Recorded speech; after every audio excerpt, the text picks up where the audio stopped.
8 دسمبر 1951 میں امریکی صدر آئزن ہاور نے اقوام متحدہ کی جنرل اسمبلی میں خطاب کے دوران اپنی حکومت کے ایٹم برائے امن کے منصوبے کا ذکر کیا۔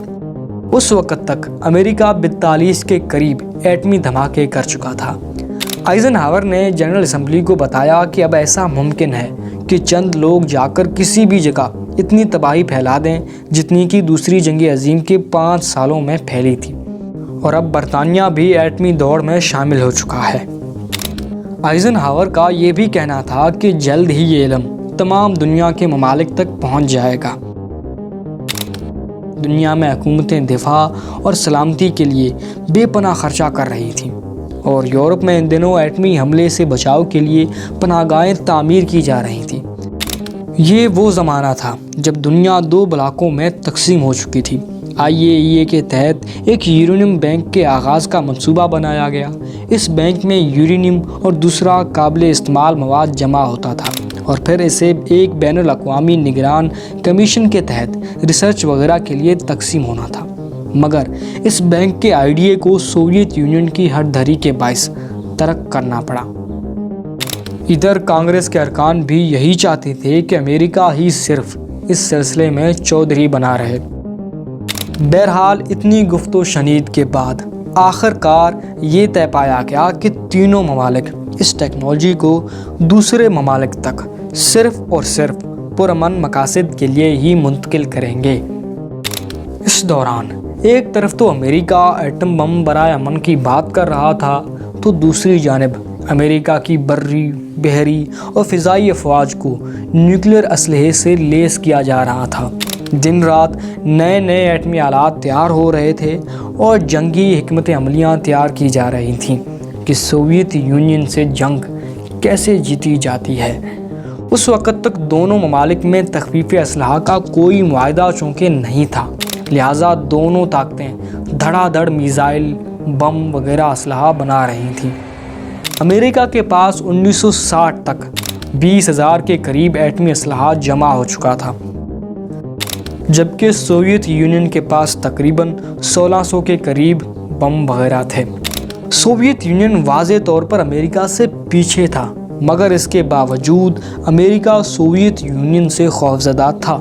جیسا کہ فرینک نے کہا تھا کہ زیادہ اسلحے سے سلامتی کی گارنٹی نہیں دی جا سکتی، لہٰذا دنیا کو 1961 میں دیوار برلن کے معاملے پر اور 1962 میں کیوبن میزائل کرائسس کے دوران براہ راست ایٹمی جنگ کے خطرات کا سامنا کرنا پڑا۔ جب یہ نیوکلیر ریس ہو رہی تھی، ان دنوں امریکن اسکولوں میں بچوں کو ایٹمی حملے سے بچنے کی تربیت دی جاتی تھی۔ انہیں بتایا جاتا تھا کہ آپ نے کیسے ایسے حملوں کے دوران پناہ گاہوں میں جانا ہے جہاں انہیں پانی اور دوسری چیزیں سے گزارا کرنا پڑے گا۔ بڑے بڑے شاپنگ پلازوں میں پناہ گاہوں کے ماڈل رکھے جاتے تھے۔ مختصراً یہ کہ اس دوران امریکی قوم ایٹمی جنگ کے لیے تیار تھی۔ لوگ اس خیال میں تھے کہ ایٹم بم ان کے لیے بہت ضروری ہے، انہیں زیادہ سے زیادہ تعداد میں بنانا چاہیے۔ اس زمانے میں فلمیں بھی ایسے ہی بن رہی تھیں اور ناول بھی ایسے ہی لکھے جاتے تھے جن میں امریکہ کو ایٹمی جنگ میں کامیاب دکھایا جاتا تھا، مثلاً آن دی بیچ، فیل سیف وغیرہ۔ 1959 میں سوویت یونین نے امریکہ سے پہلے جب اپنا پہلا مصنوعی سیارہ چھوڑ کر خلائی دوڑ جیت لی، تو امریکہ میں یہ خوف پیدا ہو گیا کہ اب ہم پر روسی خلا سے بم پھینکیں گے۔ یاد رہے کہ 1952 میں برطانیہ اور اس کے 8 سال بعد یعنی 1960 میں فرانس ایٹمی طاقت بن گیا۔ چین بھی اب زیادہ فاصلے پر نہیں تھا۔ 1964 میں چین نے پہلا ایٹمی تجربہ کر کے نیوکلیر کلب میں شمولیت اختیار کر لی۔ 1958 میں ایک امریکی انٹیلیجنس رپورٹ کے مطابق اگر حالات ایسے رہے تو 1968 تک 16 مزید ممالک ایٹم بم حاصل کر لیں گے۔ اس دور میں امریکہ کے سیاستدان، جرنیل اور بڑے بڑے دانشور اس فکر میں مبتلا تھے کہ سوویت یونین سے جنگ کیسے جیتی جائے گی، امریکہ کیسے اپنے آپ کو تباہی سے بچائے گا۔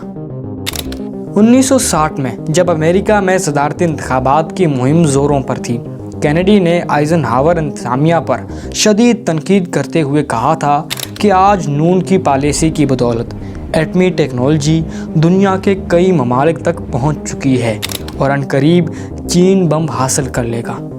کینیڈی نے ایک جانب ایٹمی اسلحے کی تیاری پر پابندی کا مطالبہ کیا تو ساتھ ہی ایٹمی میزائلوں کی تیاری پر زور بھی دیا۔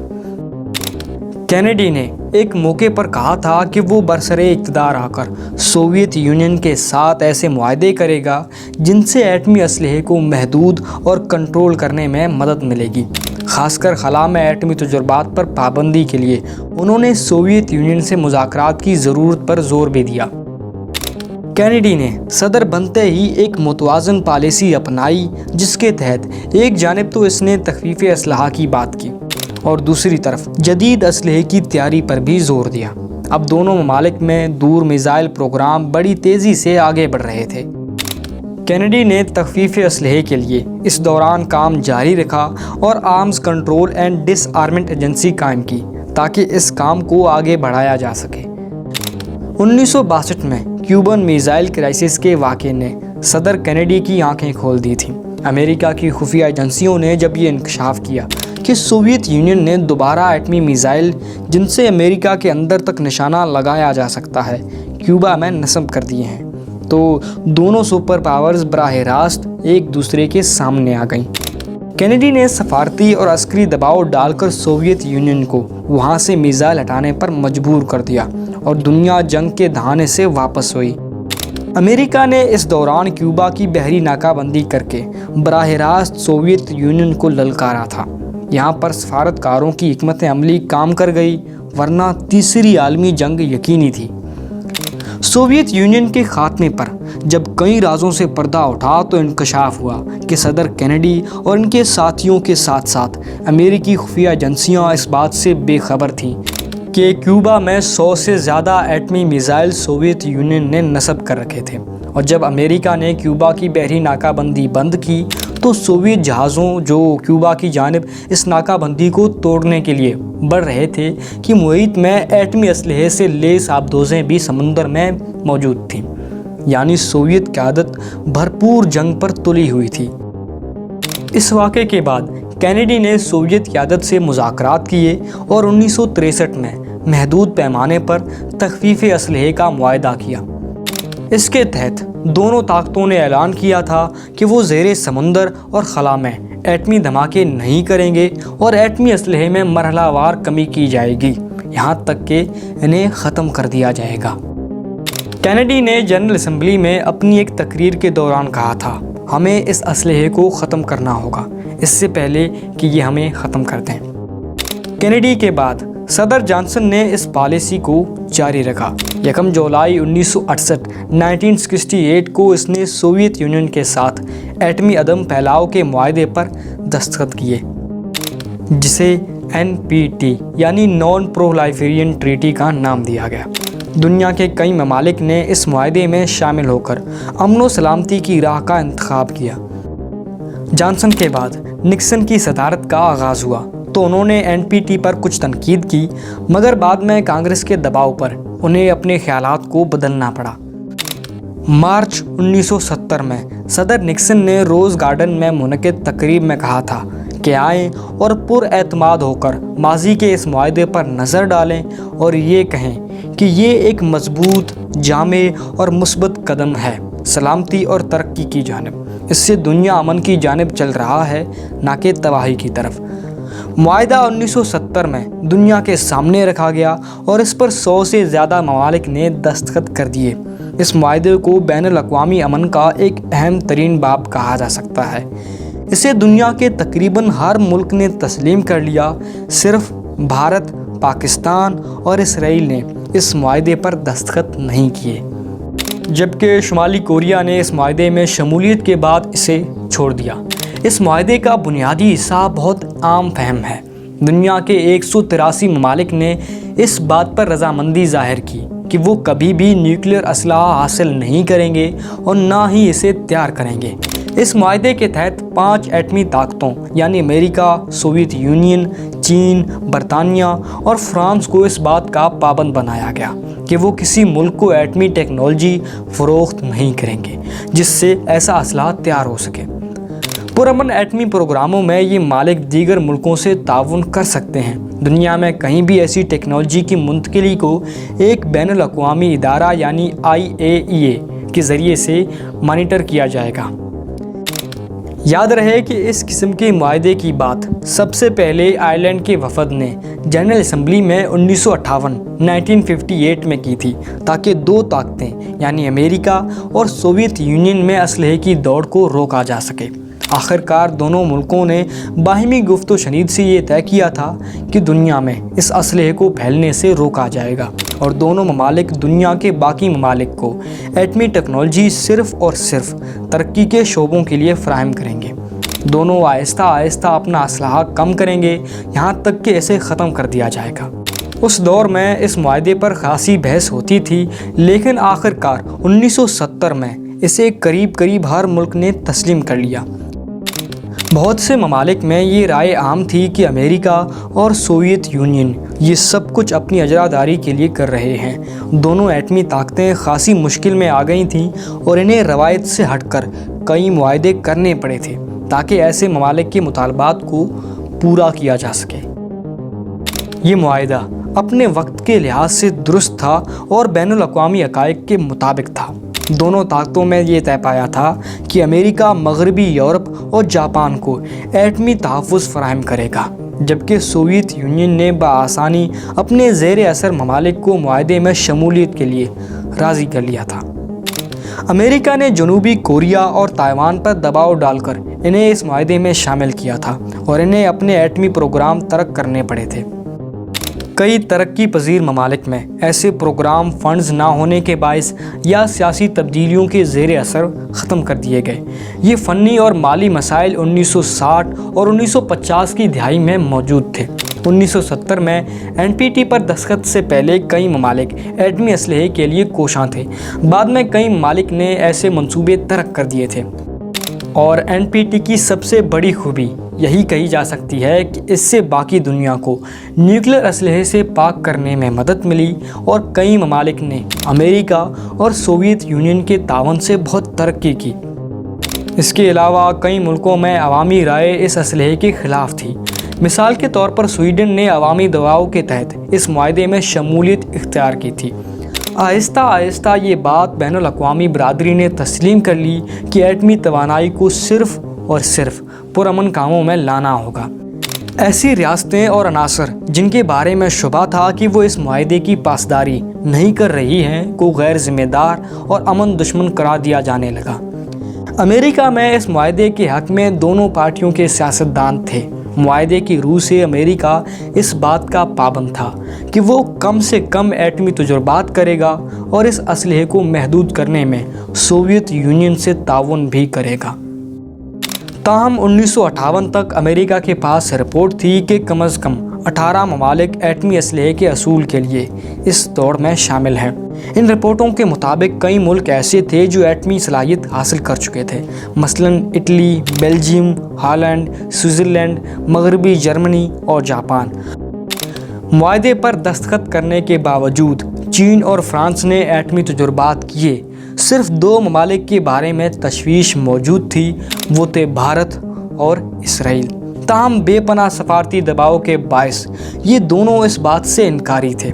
اب دنیا میں کم ہی ایسا کہا جانے لگا تھا کہ بقا کے لیے ایٹمی اسلحہ بہت ضروری ہے۔ NPT کے مخالفین سوویت یونین کے ساتھ ساتھ امریکہ میں بھی خاصے تھے۔ یہ لوگ باقی دنیا کو ایٹمی اسلحے سے پاک اور اپنے ملکوں کو نت نئے اسلحے سے لیس دیکھنا چاہتے تھے۔ لہٰذا کینیڈی دور میں ریپبلکن سینیٹر فلپ اسکافلی نے کینیڈی کے ان اقدامات کی بھرپور مخالفت کی جن کے تحت دنیا کو ایٹمی اسلحے سے پاک کیا جانا تھا، اور دونوں طاقتوں نے اپنے ہتھیار آخرکار ختم کر دینے تھے۔ لیکن تنقید کے باوجود NPT پر کام جاری رہا۔ سوویت یونین کی جانب سے مثبت رد عمل نے مزید ایسی کوششوں کی راہ ہموار کی جن کے تحت دنیا کو ایٹمی اسلحے سے پاک کرنے میں مدد ملنا تھی۔ ایسا زیادہ سنجیدگی سے نکسن کے دور میں کیا گیا۔ آج موجودہ کئی معاہدے اسی دور میں کیے گئے تھے۔ یورینیم اور دیگر ایسے مٹیریل کی درآمد و برآمد یعنی امپورٹ اور ایکسپورٹ پر پابندی لگانے کے لیے صدر نکسن نے NPT ایکسپورٹرز کمیٹی قائم کی۔ اسے زینجر کمیٹی کہا گیا۔ اس کمیٹی میں وہ ممالک شامل تھے جو ایٹمی ٹیکنالوجی حاصل کر چکے تھے۔ کمیٹی نے ان قوانین کی منظوری دی جن کے تحت اس ٹیکنالوجی اور یورینیم وغیرہ کی درآمد و برآمد کی جاتی تھی۔ نکسن دور میں سالٹ یا تخفیفی اسلحہ معاہدہ سوویت یونین اور امریکہ کے درمیان طے پایا۔ اس کی روح سے دونوں طاقتوں نے اعلان کیا کہ وہ کم سے کم جوہری ہتھیار بنائیں گے اور دور میزائلوں پر بھی بدرجہ پابندی لگائی جائے گی۔ یہ معاہدہ مئی 1972 میں کیا گیا۔ اس سے پہلے 1969 میں صدر نکسن نے اعلان کیا تھا کہ امریکہ یک طرفہ اور غیر مشروط طور پر کیمیائی اور حیاتیاتی ہتھیاروں پر پابندی لگا رہا ہے۔ اس نے ایسے تمام ہتھیاروں کو ختم کرنے کا حکم جاری کر دیا اور کہا کہ ان ہتھیاروں کو بنانے والی ٹیکنالوجی کو پرامن مقاصد کے لیے استعمال کیا جائے گا۔ صدر نکسن نے 1925 کے جنیوا کنونشن، جس کے تحت جنگ میں کیمیائی ہتھیاروں کا استعمال ممنوع قرار دیا گیا تھا اور جسے پچھلے تقریباً 50 سال سے امریکہ رد کرتا آیا تھا، کو منظور کر لیا۔ صدر نکسن نے بڑی کامیابی سے BWC یعنی بایولوجیکل ویپز کنونشن پر 1972 میں سوویت یونین کے ساتھ دستخط کیے۔ سینٹ نے اس کی 1974 میں توثیق کر دی۔ اس کے تحت بایولوجیکل ہتھیاروں کی تیاری، منتقلی اور ذخیرہ کرنے پر پابندی لگا دی گئی تھی۔ لیکن ان معاہدوں کے باوجود دونوں طاقتیں روز بروز نت نئے مہلک ہتھیار بنانے میں مصروف تھیں اور ان کے اسلحے ذخائر بڑی تیزی سے بڑھ رہے تھے۔ اگرچہ سالٹ کی روح سے میزائل لانے اور لے جانے والی گاڑیوں کی تعداد کم سے کم کرنے کی دونوں طاقتوں پر پابندی تھی، یعنی دونوں ممالک بمبار، میزائل اور آبدوزیں تیار کر سکتے تھے لیکن کم تعداد میں، مگر وار ہیڈ کم کرنے پر کوئی پابندی نہیں تھی۔ لہٰذا دونوں نے زیادہ سے زیادہ وار ہیڈ بم تیار کرنے شروع کر دیے۔ ایسا انتظام کیا گیا کہ ایک میزائل زیادہ سے زیادہ وار ہیڈ لے جا سکے۔ اب ایک بڑا میزائل 3، 5 یہاں تک کہ 10 وار ہیڈ فضا میں چھوڑ سکتا تھا۔ ایسے میزائل یا نظام کو MIR وہیکلز یعنی ملٹیپل انڈیپینڈنٹلی ٹارگیٹڈ ری انٹری وہیکل کہا جاتا ہے۔ 1981 میں جارج کینان، جنہیں سرد جنگ کا ایک اہم کردار کہا جا سکتا ہے، نے کہا تھا کہ ہم یہ سب کچھ ایک پاگل اور جنونی شخص کی طرح کر رہے ہیں، لیکن ہم ایسا کرنے پر مجبور ہیں، جیسا کہ لیمنگ، جو کہ چوہے کی ایک قسم ہے، جنون کی حالت میں اپنے آپ کو سمندر میں غرق کر دیتے ہیں۔ ایسے میزائل تیار ہونے سے ایٹمی طاقتوں کے اسلحے کے ذخائر بڑی تیزی سے بڑھنے لگے۔ 1960 میں 4 ایسی طاقتیں یعنی امریکہ، سوویت یونین، برطانیہ اور فرانس کے پاس مجموعی طور پر 22,000 ایٹمی ہتھیار تھے۔ ان میں 93% ہتھیار صرف امریکہ کے پاس تھے۔ 1960 کے وسط اور اختتام پر امریکہ کے ہتھیار سوویت یونین کے مقابلے میں کم ہونے لگے، یہاں تک کہ 1970 کا دور شروع ہو گیا۔ اب چین بھی نیوکلیئر طاقت تھا۔ اس دہائی میں ان 5 طاقتوں کے پاس ایسے ہتھیاروں کی تعداد 38,100 تھی۔ اب ان میں امریکہ کا حصہ 67 یعنی 68% تک تھا۔ 1980 تک اس تعداد میں 44% اضافہ ہو گیا اور تعداد 94,700 تھی۔ اب روس اس معاملے میں امریکہ سے کچھ آگے تھا۔ سوویت ہتھیاروں کی تعداد 11,600 سے بڑھ کر 30,000 ہو چکی تھی۔ تو اب بات کرتے ہیں بھارت کی۔ بھارت کے بارے میں رپورٹ تھی کہ وہ نیوکلیئر بم بنا رہا ہے۔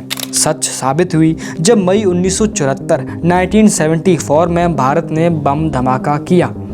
بھارت نے اپنے اس تجربے کو پرامن تجربہ قرار دیا۔ اب دنیا میں 6 نیوکلیئر طاقتیں تھیں۔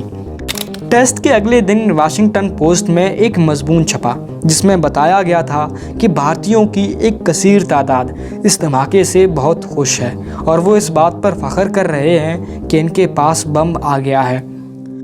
سوویت یونین کے ساتھ ساتھ چین نے بھی اس تجربے پر تنقید نہ کر کے اس بات کا اشارہ دیا کہ وہ بھارت کی نیوکلیئر کلب میں شمولیت کے خلاف نہیں ہیں، یہاں تک کہ امریکی رد عمل بھی غیر متوقع رہا۔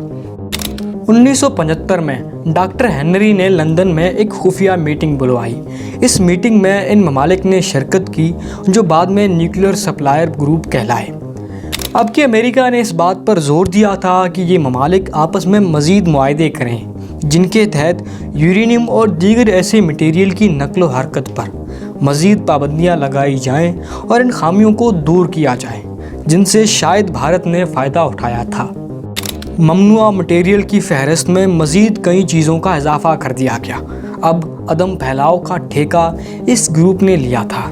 یہ گروپ آج بھی نیوکلیئر مٹیریل کی نقل و حرکت پر نظر رکھے ہوئے ہیں۔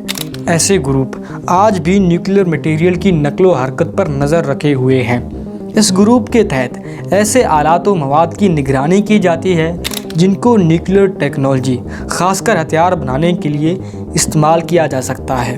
اس طرح سے اس مواد و آلات کی بھی نگرانی کی جاتی ہے جو پرامن مقاصد کے لیے استعمال ہوتے ہیں۔ 44 ممالک کے اس گروپ نے فیصلہ کیا تھا کہ کسی بھی غیر ایٹمی ملک کی جانب سے اس وقت تک ایسے آلات وغیرہ نہیں جائیں گے جب تک کہ وہ ملک اس بات کی ضمانت نہیں دیتا کہ وہ انہیں پرامن مقاصد کے لیے استعمال کرے گا، اور گروپ کے انسپیکٹروں کو حق ہوگا کہ وہ اس ملک کے نیوکلیئر تحقیقی مراکز کا جب چاہیں دورہ کریں۔ 2006 میں صدر جارج بش نے بھارت کے ساتھ جو نیوکلیئر معاہدہ کیا، اس معاہدے کے تحت بھارت نے اپنے 30 میں سے 22 ری ایکٹروں کو بین الاقوامی نگرانی کے لیے کھول دیا، جبکہ 8 ری ایکٹر اس معاہدے میں شامل نہیں تھے۔ تو یہاں سے رک کر ابھی کہانی کو تھوڑا اور پیچھے لے جاتے ہیں۔ 1974 میں انڈیا کے ایٹمی دھماکے سے خطے میں طاقت کا توازن بہت متاثر ہوا اور اس کا براہ راست اثر بھارت کے پڑوسی پاکستان پر پڑا۔ وہاں کے وزیر اعظم ذوالفقار علی بھٹو نے اعلان کیا کہ ہم گھاس کھائیں گے یہاں تک کہ بھوکے رہیں گے، لیکن بم ضرور بنائیں گے۔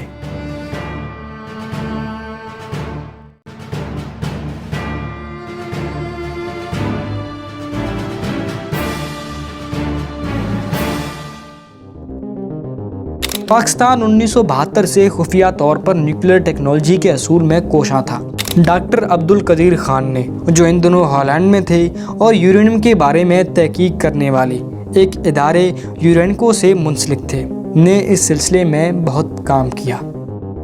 ڈاکٹر عبدالقدیر خان نے ڈایاگرامز اور آلات سمگل کر کے پاکستان پہنچائے اور نیوکلیئر پروگرام کو آگے بڑھانے میں بھرپور مدد کی۔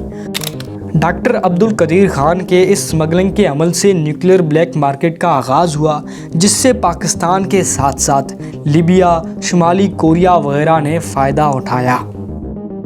1980 کی دہائی میں جب رونالڈ ریگن صدر بنا تو بہت سے معاہدے پرانے اور غیر مؤثر ہو چکے تھے۔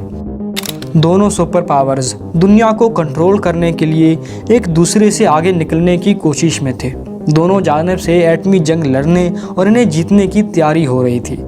ریگن انتظامیہ میں ایسے بہت سے لوگ موجود تھے جو امریکن اجراداری اور سوویت یونین سے ہمیشہ آگے رہنے کی بات کرتے تھے۔ ان لوگوں کے زیر اثر صدر ریگن نے اعلان کیا تھا کہ امریکا اپنی روایتی اور نیوکلیئر طاقت میں اضافہ ناگزیر سمجھتا ہے۔ اس دور میں امریکہ نے MX میزائل تیار کیے۔ یہ میزائل 10 وار ہیڈ لے جا سکتے تھے۔ B-1 بمباری، ٹرائیڈنٹ میزائل اور ایٹمی آبدوزیں بڑی تعداد میں امریکی مسلح افواج کو دی گئیں۔ اس دور میں سٹار وار پروگرام پر کام شروع ہوا۔ یہ ایک ایسا نظام تھا جس کے تحت ریگن کے رفقار نے بڑی شد و مد سے یہ پروپیگنڈا کرنا شروع کر دیا کہ دنیا کو اس وقت ایسی جمہوریت کی ضرورت ہے جسے امریکن حمایت حاصل ہو۔ ریگن کے پہلے دور میں اسلحہ سازی اور امریکن اثر کو دنیا بھر میں بڑھانے کے لیے بہت کام کیا گیا۔ 1984 میں صدر ریگن دوبارہ منتخب ہوئے اور ان کی پالیسی اس مرتبہ تبدیل ہوئی۔ اب امریکہ نے سوویت یونین کی جانب دوبارہ مذاکرات کا آغاز کیا تاکہ نیوکلیئر اسلحے کو کنٹرول اور کم کیا جا سکے۔ ریگن نے اپنے صدارتی مہم میں تخفیف اسلحے کے دوسرے بڑے معاہدے جو صدر کارٹر کے زمانے میں کیا گیا تھا پر بہت تنقید کی تھی، مگر صدر بننے کے بعد وہ اس کی افادیت سے آگاہ ہو چکا تھا۔ اس نے مزید قدم بڑھانے کا فیصلہ کیا اور سوویت یونین کے ساتھ ایک اہم ترین معاہدہ INF کیا، یعنی intermediate range nuclear force treaty. اس کے تحت دونوں طاقتیں اپنے میزائل بدرجہ کم کرنے پر راضی ہو گئی تھیں۔ 1987 میں ایک اور معاہدہ دونوں طاقتوں کے درمیان طے پایا، MTCR یعنی میزائل ٹیکنالوجی کنٹرول رجیم۔ اس کے تحت دونوں ممالک نے اس بات سے اتفاق کیا کہ بیلسٹک میزائل ٹیکنالوجی کو پھیلانے سے روکا جائے۔ ریگن نے سوویت قیادت سے ایک اور اہم معاہدہ کیا جس کی روح سے یہ طے پایا کہ ایٹمی اسلحے سے لیس فوجوں کی تعداد میں دونوں ممالک بدرجہ کمی لائیں گی۔ اس معاہدے کو START یعنی اسٹریٹجک آرمز ریڈکشن ٹریٹی کہا گیا۔ دونوں طاقتوں نے اس بات پر رضامندی ظاہر کی کہ وار ہیڈز کی تعداد کم کر کے 6000 تک کر دی جائے گی۔ جارج بش نے 1991 میں START معاہدے پر دستخط کیے اور جنوری 1993 میں START 2 پر بش اور روسی لیڈر یلسن نے مذاکرات کر کے اس کو منظور کیا۔ اس معاہدے کے تحت تاریخ میں پہلی بار ایٹمی اسلحے میں وسیع پیمانے پر کمی کی بات کی گئی۔ اس معاہدے کی روح سے یہ طے پایا گیا کہ دونوں ممالک میں ہر ایک کے پاس 3500 سے زیادہ وار ہیڈز نہیں ہوں گے۔ بش نے روس سے CWC یعنی کیمیکل ویپنز کنونشن پر بھی کامیاب مذاکرات کیے۔ اس کے تحت دونوں ملکوں نے اس بات سے اتفاق کیا کہ وہ کیمیائی ہتھیاروں کی تیاری، منتقلی اور ان کو جمع کرنے پر پابندی لگا دیں گے۔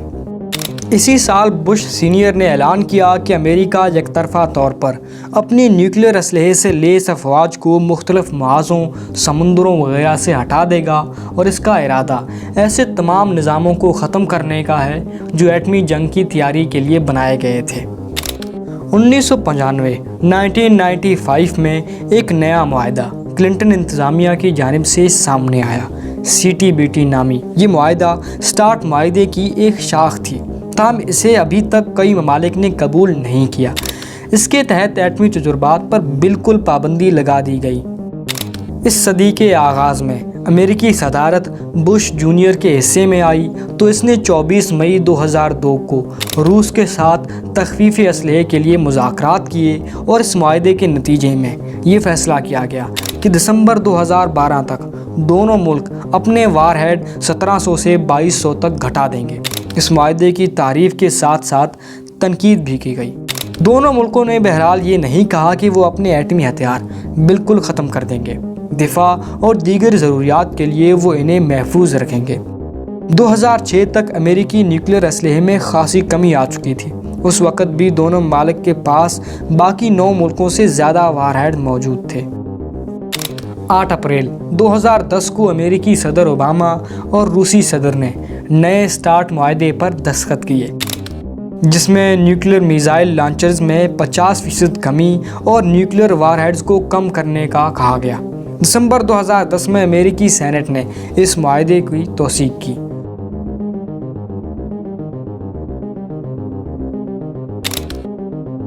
دو 2019 کے شروع میں دنیا کے 1365 جوہری ہتھیاروں میں سے 90% سے زیادہ روس اور امریکہ کے پاس تھے۔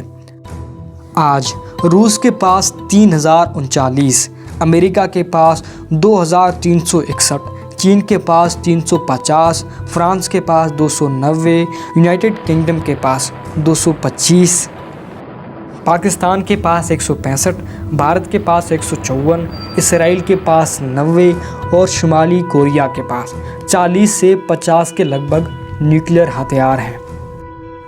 اور آج بھی یہ نیوکلیئر آرمز ریس جاری ہے۔ چائنا اور تائیوان کا تنازع، رشیا اور یوکرین کا تنازع، پاکستان اور انڈیا کا تنازع، امریکہ اور ایشیائی ملکوں کا تنازع۔ آج بھی بہت سے ایسے تنازع ہیں جو تیسری جنگ عظیم کا باعث بن سکتے ہیں، لیکن ان جنگوں میں فائدہ کسی کو نہیں ہوا، سب کو ہوا ہے تو صرف نقصان۔ تو امید کرتے ہیں کہ آنے والے دنوں میں امن ہوگا، اور اسی امید کے ساتھ پھر ملیں گے ایک نئی ویڈیو کے ساتھ۔ تب تک کے لیے شکریہ اور خدا حافظ۔